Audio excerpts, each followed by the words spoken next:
ഇതിന് നിങ്ങൾക്ക് ഇപ്പം ഞാൻ നിങ്ങളുടെ ഫോണിലേക്ക് ഇട്ട് തരും കേട്ടോ.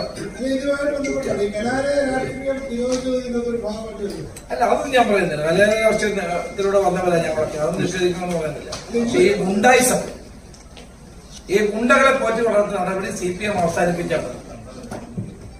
CPMന്റെ സംസ്ഥാന സെക്രട്ടറി പറയുന്നത് SFIക്കാരല്ല എന്ന് പറഞ്ഞു.